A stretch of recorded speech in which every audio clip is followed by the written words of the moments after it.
Welcome to everybody. I'm so happy to see so many people here. And we are really excited to present now what is our seventh monthly RIPPT seminar. I'm Neva Kirk-Sanchez. I'm the chair and program director of the University of Miami Miller School of Medicine, the Department of Physical Therapy.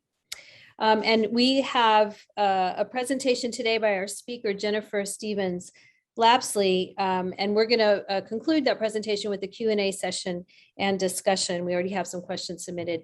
But what we're going to talk about today is recruiting PhD students, financial rewards and pitfalls. We're going to talk about some of the opportunity cost of the degree, how we can sort of sell that to students as a great option for them, and some perceived barriers from the student perspective, and also some different models of training. So I want to introduce Jennifer. Let me move my screen over here. So Jennifer, Dr. Stephen Lapsley is a professor and director of the Rehabilitation Science PhD program in the physical therapy program at the University of Colorado Anschutz Medical Center. She's also the associate director for research for the Geriatric Research Education and Clinical Center within the Eastern Colorado Healthcare System. She's focused on identifying, integrating, and advancing innovative evidence-based medicine solutions for older adult rehab through highly effective research methods and partnerships. She has 20 years of clinical experience, clinical research experience, including patients after joint arthroplasty and medically complex patient populations. Her clinical research has resulted in over 150 publications and $16 million to support her clinical research in the last decade. So she's here to talk to us about her experience with this and her expertise in recruiting PhD students. And I will turn it over now to Jennifer. Thank you very much. Fantastic. Thank you so much for the introduction, and thank you for the opportunity to share some of this information with the group. Can you see my main screen there? Perfect. All right. Well, I know it's evening for many of you, so I'm going to do my best to keep this interesting, and we'll have hopefully a nice conversation at the end, because what I'm going to share with you is very similar to what Carol Tucker, Mike Body, and I present at CSM every year and in other venues. Although we are really focused in this particular presentation on just the PhD training portion, we often pair this with residency and fellowship presentation, because that's what a lot of students are interested in the hopes that we can also plant a seed with respect to the value of PhD training.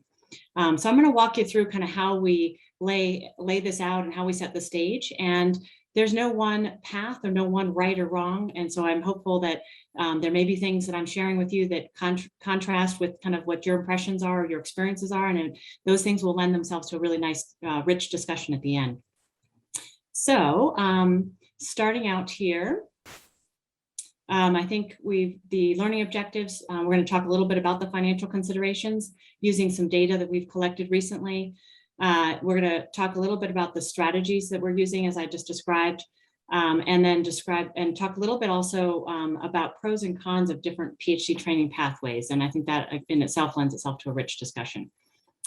So to get started, usually I talk to students about, the contrast between residency and fellowship programs, which I think to this audience doesn't require a whole lot of explanation, with the greater emphasis on clinical expertise and specialization in a residency or fellowship, and a PhD program involving more rigorous training in clinical research that's designed to impact or advance clinical practice in the PT profession.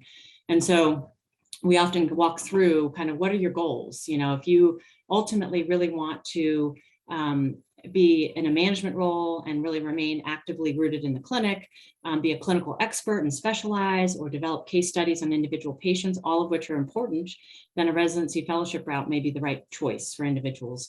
If you're interested in serving in academia, while obviously many of our residency and fellowship trained individuals are also on faculty with us, but a PhD gives you a more direct route to serve as a professor in academia, where you can change and advance clinical practice on a larger scale. So looking at kind of funded clinical research on a population and health systems level.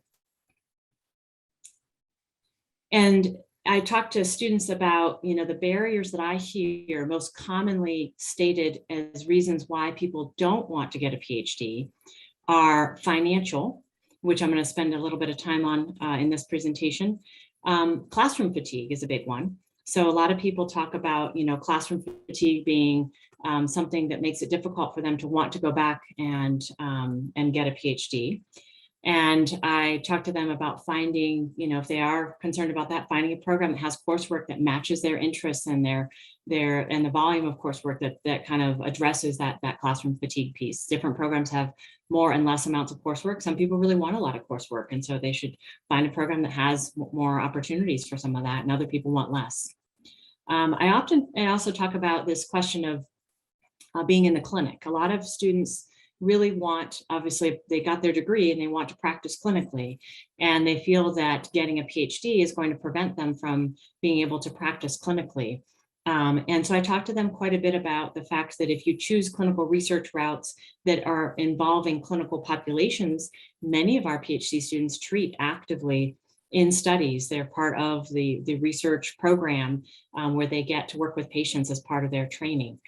So there are ways to incorporate research and clinical care so that you don't have to give up one and trade it for the other.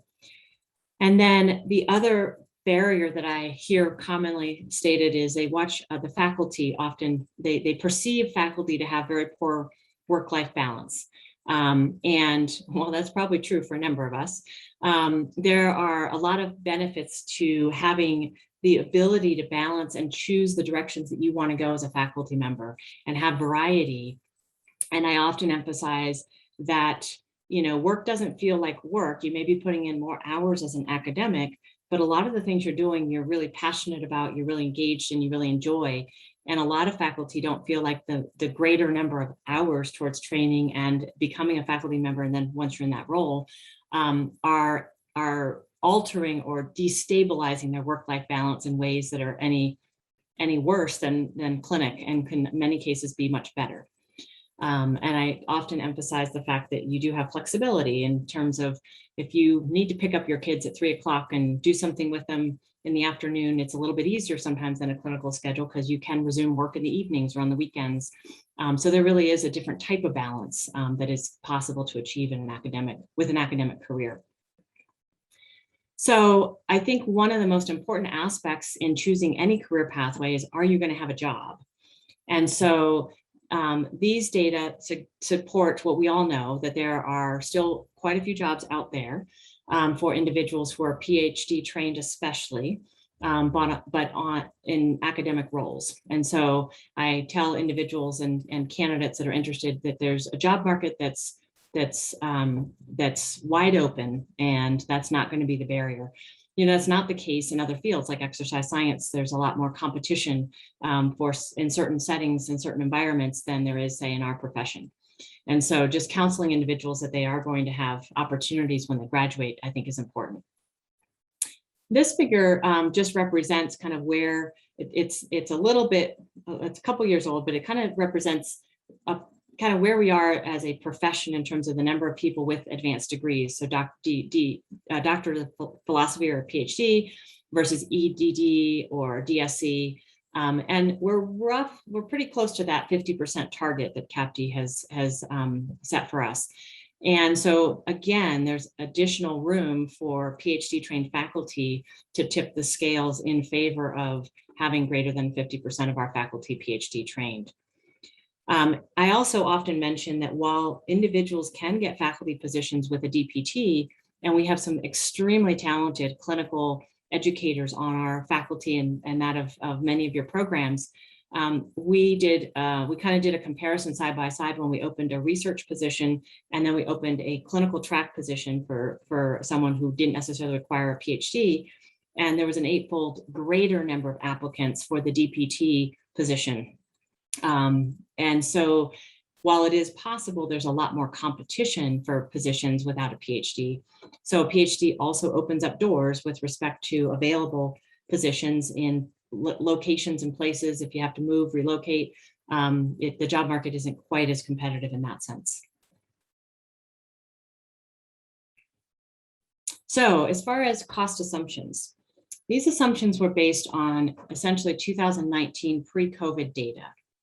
And I'm going to lay out kind of the assumptions that went into this model. Our goal was ultimately to kind of look at this cost benefit. For years, students have been telling me that they can't go back to school to get a PhD because of the financial implications.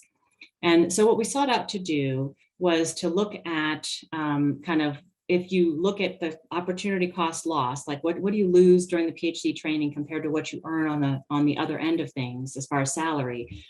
Do the two cancel each other out? At the very least, you break even. And can you potentially improve your earning potential?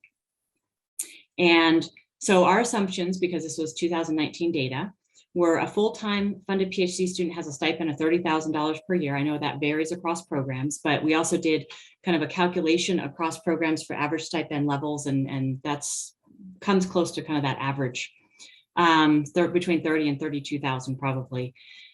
Paid tuition, this is not included in our model, it's just here to represent for students that the tuition is covered, which is something that they don't always understand because they paid for their own DPT tuition. So they don't always understand that a DPT includes paid tuition. I'm sorry, a PhD often includes paid tuition, especially for a full-time program, as well as paid health insurance. And so I will also say that the data that I'm going to share with you assumes no additional scholarships to supplement the stipend income. So it's assuming this $30,000 a year base. So it doesn't include students who have been successful at getting PODS funding, or many of our APTA sections or academies have small scholarships, but still scholarships nonetheless for individuals who are undergoing training of this nature, as well as the National Institutes of Health and other poundations beyond just the Foundation for Physical Therapy. So some of my students, for example, are eligible for the American College of Rheumatology awards for pre-doctoral training. So there's lots of different other sources of funding to improve upon this model. So what we did was we compared, and I should mention too, we sent out a survey to all program directors and asked them to tell us what's your typical timeline for teaching faculty, for research faculty, and clinical faculty to go up for promotion. So we could base our data on the length of time that was average across programs for promotion from, say, instructor to associate, or to assistant to associate to full professor. And then we used the CAPT data, the CAPT salary data, and the CAPT salary data combined with CAPT has information on whether people have 50% or more scholarship or 50% or less. So we use the 50% or more scholarship category as research intensive faculty with PhDs. And then we compared that to individuals that were less than 50% that had PhDs compared to DPT trained faculty without PhDs, and then clinical PTs. The clinical PT data is based on a combination of different variables or information, partially on the 2019 Bureau of Labor Statistics, but also on some APTA data that was available in terms of average salaries. So just to orient you here, the yellow are individuals who, and it's kind of superimposed on the gray. Oops, the yellow is individuals who underwent PhD training over 4 years. They went on to do here it's represented essentially like a 1 to 2 year postdoc. And I recognize this is, I should also tell you, a work in progress as we're looking at all these data and taking a deeper dive to make sure all of our information is accurate. We still have a couple programs that haven't responded, but we've gotten over 50% response, or almost 50% response rate so far. If you're interested in making sure that your program is represented, be sure to contact your program director, your department director, to ask if they were able to fill out the survey, or if you can help them fill out the survey if they were unable. This is really important information to represent the large majority of our programs appropriately. We don't want schools, though, entering information twice from the same program. So be sure to check with your program director first to see if that survey was completed. But as you can see here, the yellow and the gray lines represent individuals who are PhD trained. The gray represent the individuals from the CAPT data that were not research intensive, and you can see the salary modeled over 30 years. So to give ample time to reflect kind of the potential increase in earning potential. The yellow represent our majority research PhD trained faculty. So you can see that they do have substantial jumps in their earning potential at different stages of their career. And then the orange are the academic PT faculty, so our DPT faculty that often have certifications in advanced, have OCS or SCS or any number of specialization certifications. And they certainly do better than clinical PTs, but they aren't quite as high as some of the PhD trained or certainly research intensive PhDs. So again, we're refining this data. I can tell you one thing that I saw today was the gray PhD trained teaching faculty likely don't do a postdoc. And so that bar does need to shift to the left. And so we're working on some updates to this, but it gives us a point of discussion with students to say, I always tell people don't get a PhD for the money, but don't maybe not get a PhD because of the financial deficits that you're perceiving you might incur long-term. The other thing that's not represented by these data, which are really, again, worst case scenario representations, are things like loan repayment grants. So if you add into these models, someone who has $100,000 in loan repayment grant debt, and they are successful at applying for and receiving a loan repayment grant, they can pay off 100% of their federal student loans. And that's something that we've been working actively to advertise to our DPT students, because one of the important messages here is you cannot consolidate your loans in order to be eligible for some of these opportunities. And so just letting DPT students know, if you're ever interested, be careful what you do with your loans. And they'll repay undergraduate and graduate debt. I mean, our average amount of debt from our program is at least $100,000, around $100,000. And I know certainly that varies widely. Some students have a lot more debt and some have quite a bit less. The other opportunity that's becoming increasingly well-known is the Public Service Loan Forgiveness Program. And so there are opportunities for employment within, state institutions or U.S. federal government to also, in a very similar capacity, help repay some of those loans. So again, when you get a PhD, I tell students sometimes you certainly are more competitive for loan repayment grants. Very few individuals receive these without a PhD.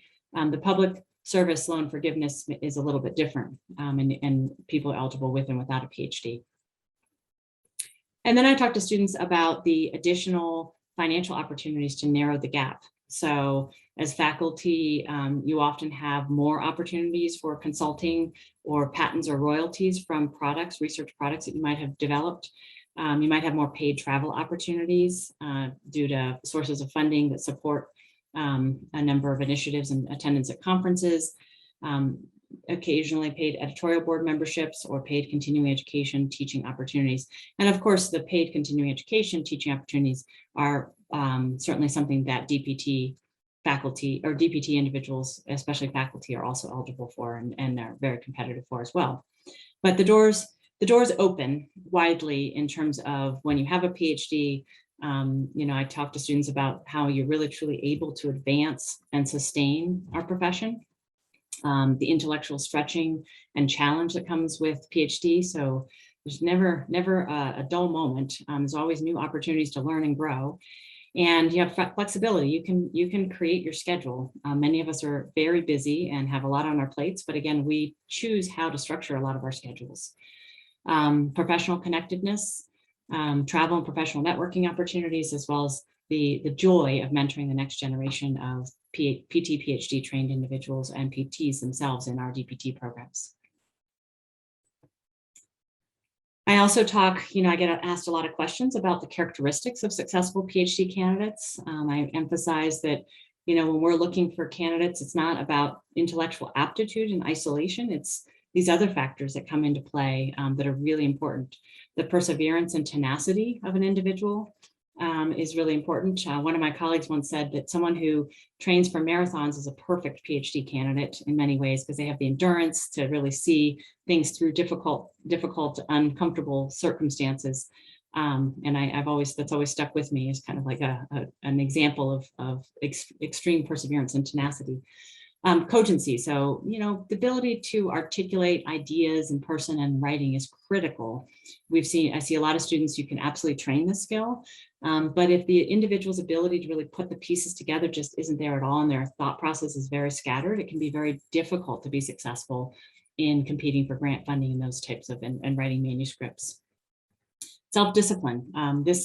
This comes in later. I'll talk a little bit about, people who come back and get their PhD early after their DPT training versus later.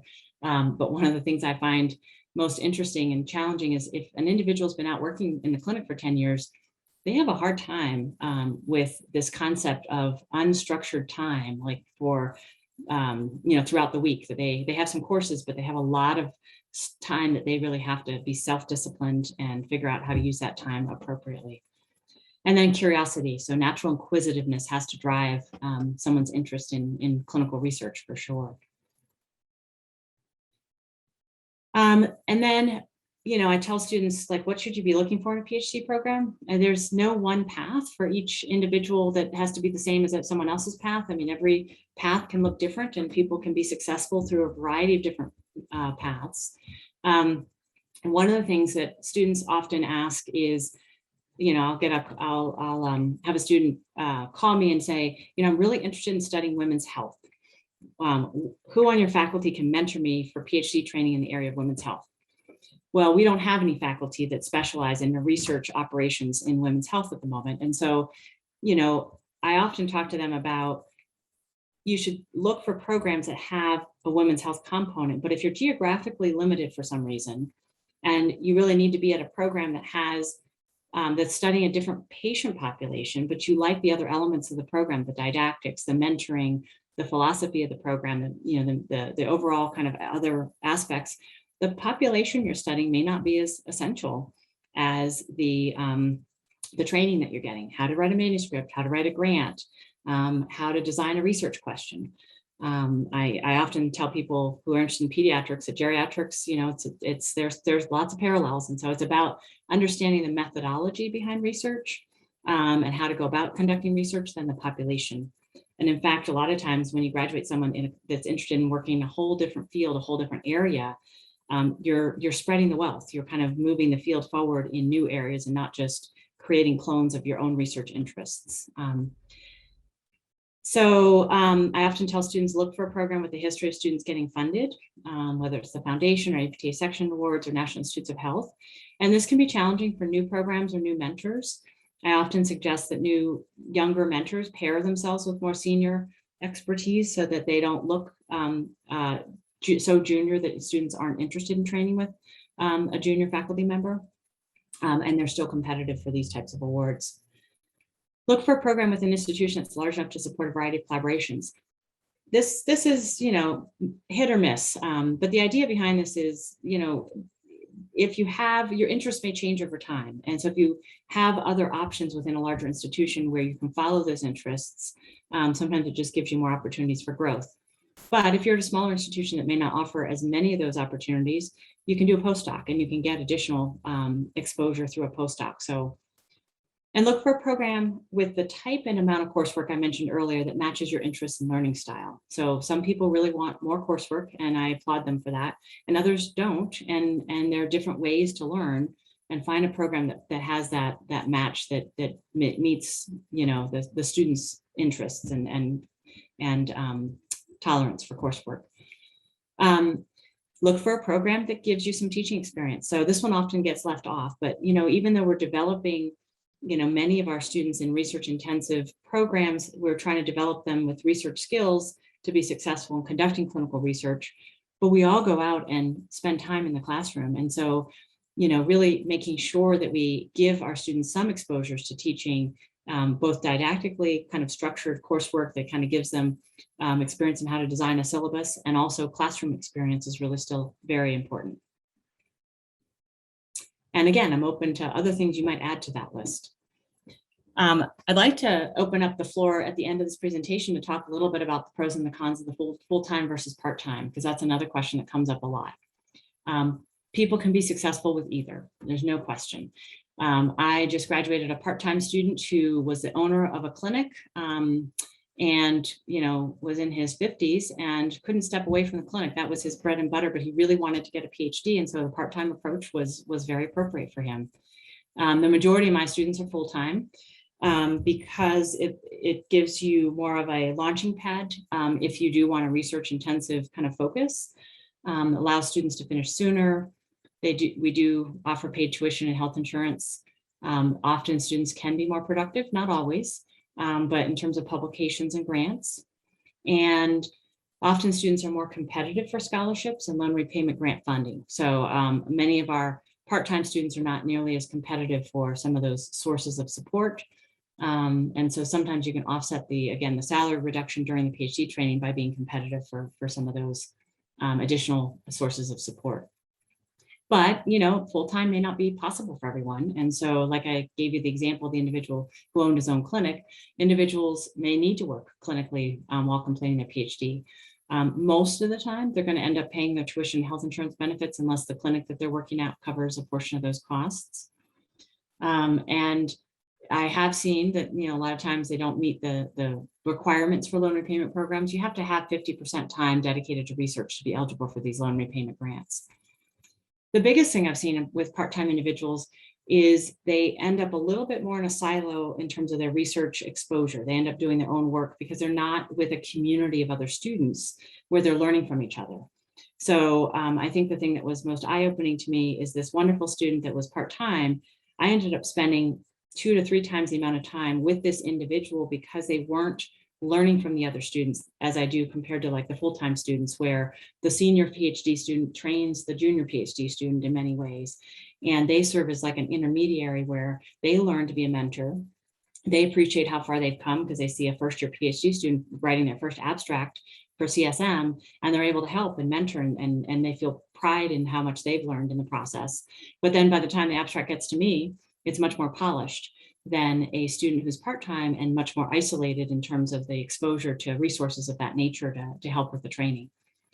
So, again, there's no one path, and there are good reasons why people choose that part-time approach. But, the purpose of providing that salary projection information was in part to kind of say, if you dive in and you're successful, it will pay off in the long run, and making a full-time commitment might be the path forward in order to increase the likelihood of your success in the long run. I often talk about what to look for in a PhD mentor. So the mentoring experience is helpful. And again, if you're a junior person, I've started by pairing myself with a more senior person and integrating my early students with the lab meetings and discussions of this more senior person so that the individuals would get the benefit of both my rehab lab environment, but also more senior cohorts of individuals that they could learn from. The mentor's productivity, history repeats itself. And so looking for, things like publication records, the mentor's grant funding, a track record of PhD students getting funded is important, like I mentioned earlier. Mentoring, making sure that the mentoring style matches how you work and learn best. So are you a hands-on mentor? Are you are you a student that wants a hands-on mentor? Are you a student that wants a hands-off mentor? What type of approach is going to be best suited for your learning experience? I think of PhD training as a little mini marriage for each of my students. Like, it's a commitment. It's a two-way street. It requires a lot of openness and communication and candid transparency, and making sure that mentoring style matches what the student is looking for up front is really important in choosing, both the student choosing the mentor and the mentor choosing the student. And then a history of graduates getting desired jobs upon graduation.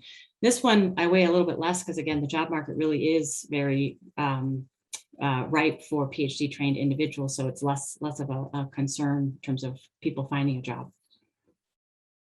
And then I often get asked by individuals who are interested in applying for PhD programs, well, how do I get some experience? How do I get involved in research? And that can be tricky. There are different ways. I invite people to lab meetings so they can hear discussions and be and kind of just be a fly on the wall to kind of get a feel for the types of projects and the scope and the types of initiatives that we're pursuing. Sometimes we'll have individuals come into the lab and observe a gate laboratory testing session or another type of data collection. I would say pre-COVID. At the moment, that's not been a viable option to bring a lot of people in, but just kind of observing some of the ongoing research. And then, and like I said, this includes that visiting kind of the labs to get to know appreciation of their training environments. Talk to the mentees. I say, talk to the people that are currently in the shoes that you might end up in and see what their experiences are like. And then this is a very controversial kind of, I've heard lots of different opinions, you know, but I think this is another area that we could have a really robust discussion around. So for years, I've heard people say, you know, the ideal path for getting a PhD is to get your DPT, go out, practice clinically, and come back and get your PhD. I don't disagree with that. I think that is the optimal ideal path. But I also see people going out and practicing for 10 years and coming back. And again, they have a hard time adjusting to an academic environment when they've been out for 10 years. And so in an ideal world, I would say, yeah, someone ideally goes out and practices for 1 to 2 years and comes back and pursues their PhD training. However, my counter to that is we lose a lot of really talented individuals. So they go out with the intent of coming back, and life happens, right? And they get married, they have a mortgage, they, you know, have kids, you know, lots of things that don't necessarily preclude an individual from getting a PhD if they're really motivated and passionate about pursuing that route. But if they're kind of, you know, a little bit more on the fence and not 100% sure, but have the skills and capabilities, we lose those individuals because they don't come back. And so I am a strong advocate of letting people choose what path is right for them, but encouraging this more direct DPT to PhD path, because I've seen many individuals who are highly motivated, who go directly through, be very successful in attaining the ultimate goals of getting funded in clinical research. And so I have tons of examples of this, but you know, I went directly through from an MPT to a PhD. And I asked a lot of clinical questions in my PhD training, my postdoctoral training, that were rooted in clinical populations so that I could continue to get that clinical exposure.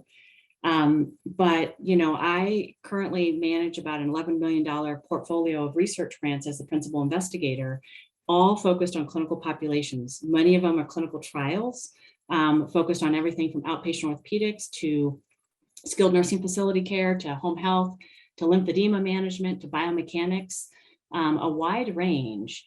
And I could have gone out and gotten lots of clinical experience, but my strategy was a little bit different. In going straight through, I partner with expert clinicians in refining clinical questions that need to be asked in the form of research. And that partnership has served me really well. I have experts in cardiopulm that advise me in some select research questions. I have individuals who have specializations in lymphedema management that advise in other areas.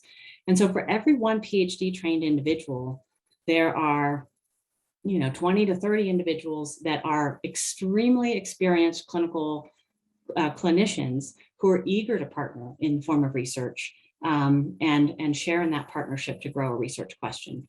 So I open that up as far as kind of just a point of discussion that might generate some additional thought, but I really think we need to start thinking about encouraging people to consider a more direct pathway with an emphasis during the PhD training on exposing those students to additional clinical opportunities as well as postdoctoral training so that they still get their clinical exposure, but that we don't lose them to these other circumstances, especially some of the individuals that we know are really talented and really capable of being successful in an academic setting.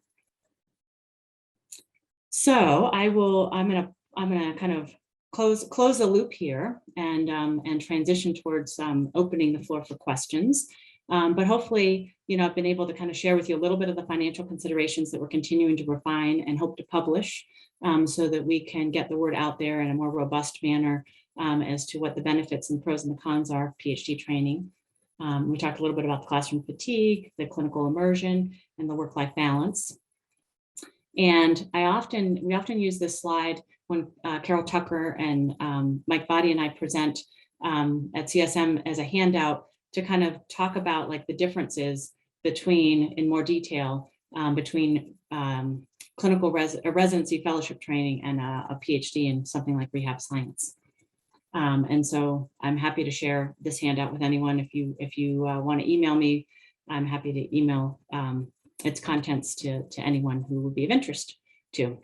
I do want to close in thanking Carol Tucker and Mike Body for the collective work that's been involved in putting that survey together that was sent out, and Cherry Ledoux, who's one of my PhD students who just graduated, who's been doing a lot of the financial modeling for the projections that I shared with you.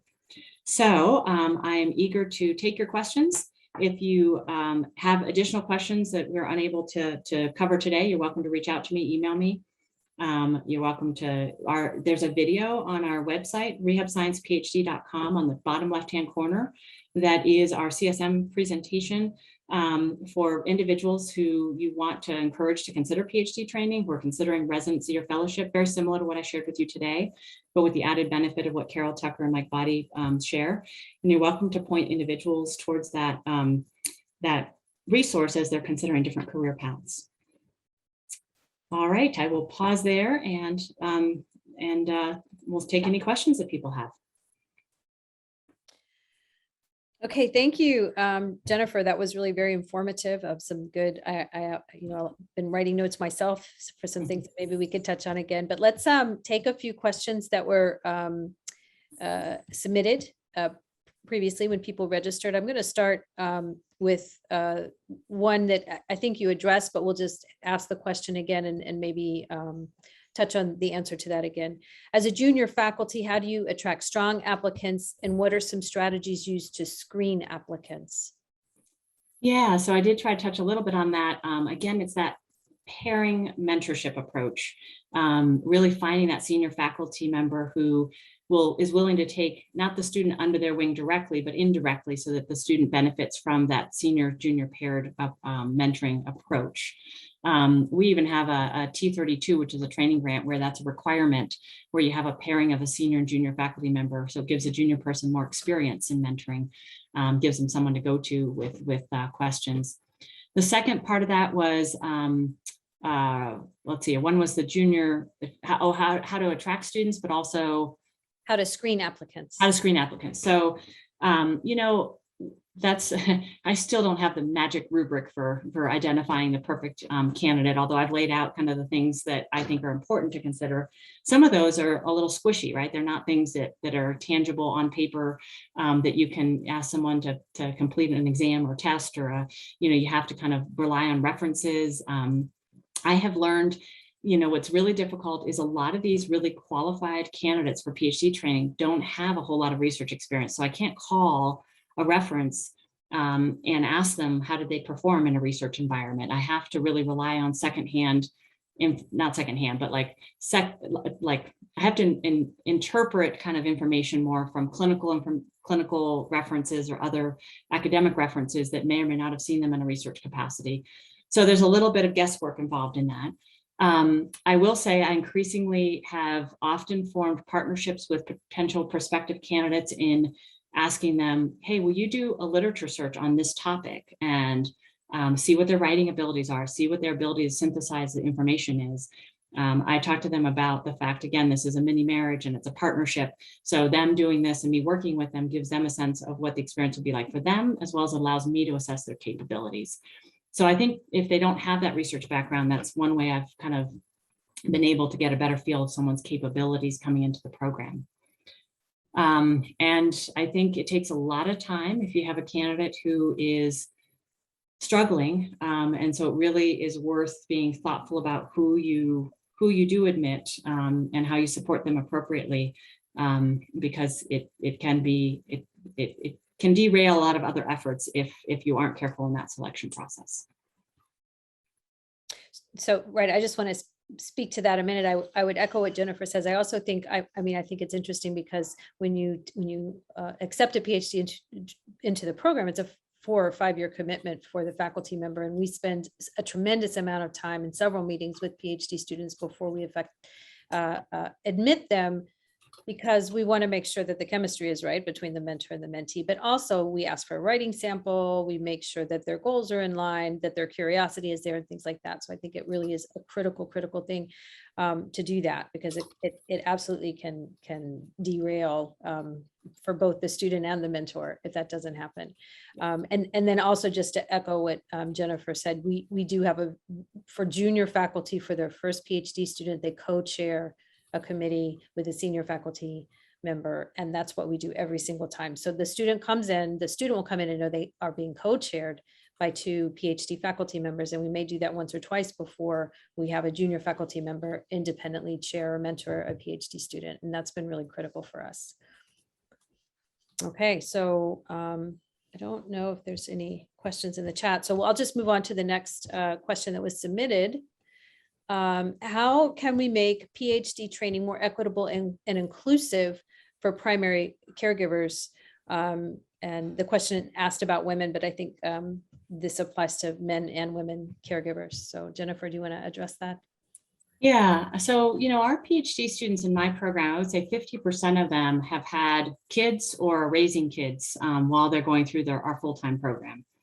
And, the success of those individuals depends on a true partnership with their significant other. And I think, these individuals have spouses that are supportive, that are willing to carry 50% of the load, where the responsibilities are either equally shared or sometimes shifted over to the spouse while they're immersed in their PhD training. And I think that's really important to emphasize the value of really having those conversations up front and figuring out what that balance is. It shouldn't necessarily have to fall to one spouse or the other. Academia is a there's lots of opportunities in academia, but there's also a lot of needs to kind of share responsibilities. I will also say that investing in good childcare is important. And again, that's what I'm hoping will come from some of that financial data, like the upfront investment is worth it in the long run. I know students, they may not be able to afford things like Amazon Prime, but like anything you can do to simplify your life. My philosophy is any free time that I have, I want to spend with my family and my kids, not running errands. And so there are different ways to cut corners and still be successful at managing the time you have with your family and your academic career. PhD students in particular often have some flexibility, so do academics. So again, if PhD students are working in the evenings or the weekends to make up for going to their kids' soccer game from 3 to 5 every Monday, Tuesday, Friday, or whatever, soccer practice or whatever it is. I think all of that is possible, just requires some negotiation and flexibility. I've also when I travel, my husband's in charge of my 2 now elementary school kids, but from the early days, he gained a tremendous appreciation when I was away for how things needed to operate. And that was a really good trial run in terms of sharing more responsibility, because whenever you bring someone to 100% responsible, now you pull it back when you're back in town, they have much more gratitude and appreciation. So I think there's lots of different strategies to make it work successfully. What would you add to that in terms of your experiences and what you've seen?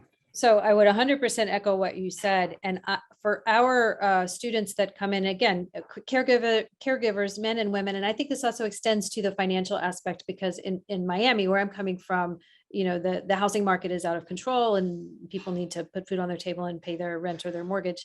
And we actually spend a lot of time discussing those. Once we decide it's a good match, academically they're ready, the chemistry is there, we spend a lot of time talking about how we can best make it work financially for the university and for the student, and how we can best make it work for any other responsibilities. And I think there's actually a larger conversation around other ways to fund the PhD program besides the stipend, because the stipend requires quite a salary drop for someone who's been out there working for a while. And so we have, I think we use a lot of creative techniques to make sure, creative strategies to make sure that people can afford to actually put food on their table and pay their mortgage. They don't have to live a life of luxury, but to make sure that they at least have the basic necessities. So we have those conversations very frankly with our PhD students, so that we make sure that when they come in, they're able to finish those 5 years from a financial standpoint and from a whatever kind of family-based or other things that they need to do standpoint. And I sometimes wonder if we're supposed to be having those conversations with them, but I think it's important again, to be able to sustain them in the PhD programs, to be very upfront about what kinds of sacrifices and what kinds of benefits that they have. Okay, so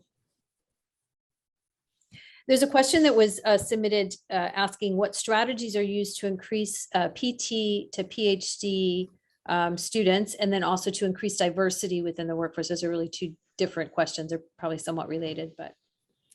Yeah, the diversity one is a good one because we obviously are seeing that our profession lacks diversity as a whole. Until we see an increase in our DPT student diversity, it's harder to generate gains in terms of PhD trainees also representing a diverse pool. And so I am pleased to see that there are a number of initiatives and a number of programs across the country to really work towards improving that diversity and attracting individuals. There's some other ways too, though, that are attractive to mentors and to the students. One of my students who fell into the underrepresented minority category became eligible for a diversity supplement. So off of an NIH R01 grant, individuals are eligible in many institutes, not all institutes, for these awards. And she was able to get 2 years of her PhD training funded. Doesn't go through, it's essentially internally reviewed by the programmatic staff. And so it doesn't go through external review, a very quick, easy process in many cases. And so that's a carrot. In many cases, if an individual may not have as strong of a background for whatever reason, but they fall into this underrepresented minority category where you really want to work with them to mold their opportunities and skills, knowing that their education or their training may be largely funded is certainly attractive to a lot of mentors to be able to invest additional resources to make that possible. What was the first part of the question? That was the second part, was the diversity, right? The first part was just increasing the PT to PhD, and we maybe covered that a little bit, just increasing the number of the DPT students who want to do a PhD. Yeah. I think, I've been trying to encourage programs at the DPT level to send out the video of like PhD, residency, fellowship training while students are still in their DPT stage. If they can't go to CSM and see it, and they're still able to access the information, and planting seeds early is, I think, really one of the best ways that we'll start to see a return on that investment. The other thing I think that is often encouraging for our DPT students is when our PhD students are using the DPT students as assistants in their research through their, we really have married the DPT and the PhD students, and the PhD students inspire some of those really strong DPT students to actually also, they're really just kind of like a marketing for us to have them come into the PhD programs. And that also touches on diversity. So if we do have PhD students from underrepresented minorities, that really helps the DPT students from those underrepresented minorities know that, yes, this is a viable option, and really link them up for some mentoring between the DPTs and the PhDs. Yep, absolutely. And I think that we see a lot of our DPT students who didn't even think they were interested in research become really interested in research. Definitely. So finally, the last question that we have that was submitted, how does, and this I think speaks to the data that you presented at the beginning of your presentation, how does a postdoc impact promotion within a faculty academic track, and are salary differences huge for a postdoc versus PhD? I'll speak to this for a minute, and then I'll hand it over to Jennifer. We really, as we're hiring new faculty, I would say that there are not salary differentials between a PhD and someone with a postdoc, or even someone with a DPT in some cases. However, the potential for rapidly moving towards promotion and changing their rank is really much better for a postdoc. So it is better for us, although we don't bring them in at a very big salary differential. Certainly we discuss their opportunities for promotion.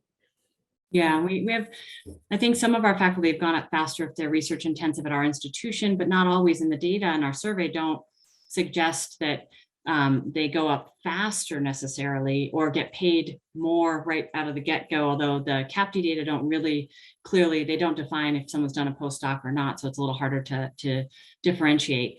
But there are a number of programs that won't hire faculty for research intensive lines without that postdoc. So it's almost an expectation in terms of getting to that next higher future earning potential, even if it's not, even if the salary differential isn't apparent right from the get-go.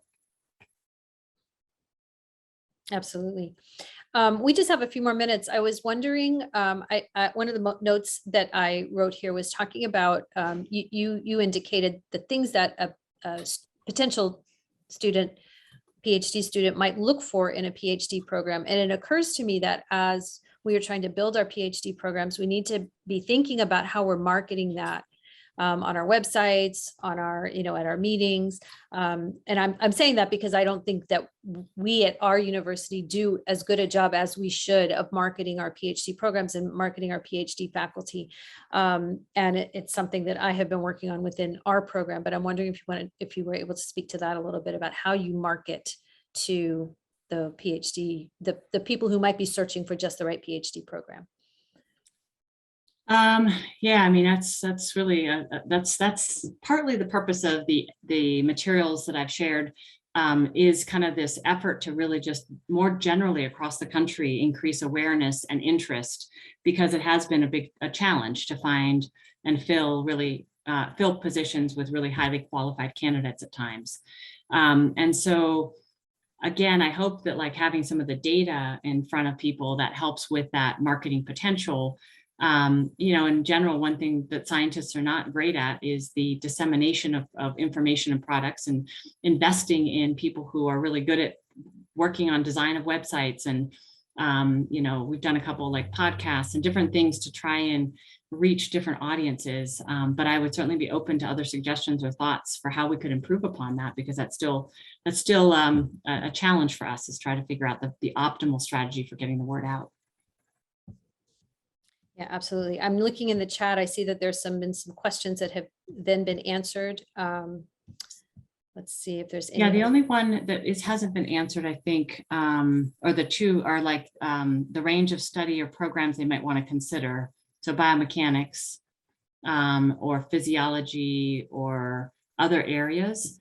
And absolutely, I mean, my PhD is in biomechanics technically, but I'm more of an applied physiologist in terms of my area of study at the end of the day. And so both are good. I've seen people go to psychology programs. I mean, I think our profession needs the interdisciplinary approaches to asking the right research questions. I would say that when I've watched students go into programs, though, that are a little bit more isolated and they don't have that rehab lens or collaborations with rehab, they are a little bit more frustrated. Sometimes they benefit, though, because they're the rehab lens. Other times they really feel like they could use a little bit more of a collaborative voice in the rehab world. And so I think all those programs are fantastic as long as there is the opportunity to kind of build and grow with that rehab perspective and surround yourself with enough people in the community that the student can be successful at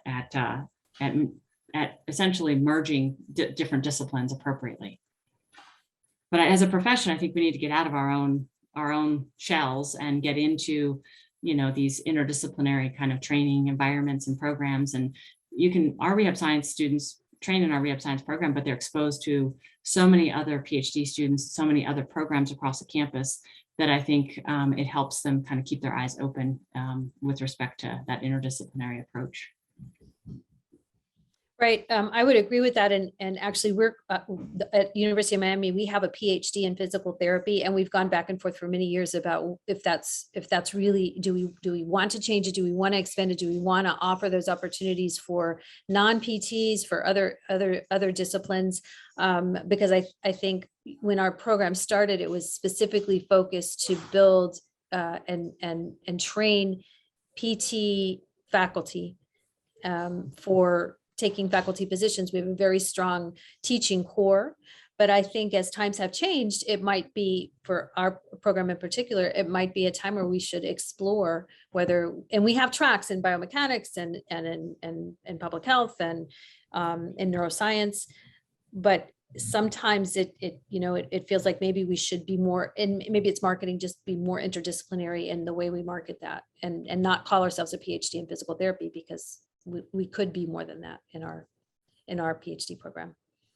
Yeah, and that's where the term, I mean, rehab science is a little bit of a catch-all, like the term rehab science, right? But some of our students are in health services research, others are in mechanistic research, others are helping run clinical trials, others are looking at implementation and dissemination science. And so all those things are possible under that umbrella, like you just described, but it's a matter of kind of tailoring the experience to what that individual student's interests are. Right. So we are approaching the end of this presentation. I think we could take one more question if anybody had. Otherwise, I think we have answered all the questions in the chat and all the previously submitted questions. If anyone wants to take themselves off of mute, I think they have the capacity to do so and ask a question. I will also say, while we're waiting to see if there's any other questions, again, more than happy to have you reach out and add anything that you think I've missed in terms of context as we share and disseminate the value of PhD training, because certainly every time we give presentations of this nature, we benefit from feedback. Certainly anything that you find controversial or that you don't agree with, I'd love to hear about too.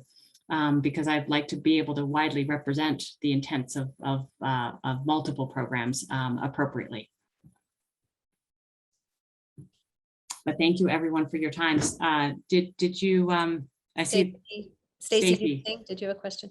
No, I was just going to say thank you. This is great. And I think encouraging more people to present at section levels within the contents might be another way to get information out. I think it's really helpful when people think, oh, I only want to do pediatrics, to talk to the pediatric group, which is what I do, and geriatrics and ortho. So unless you want to go do all of them at all the section conferences, which would also be lovely.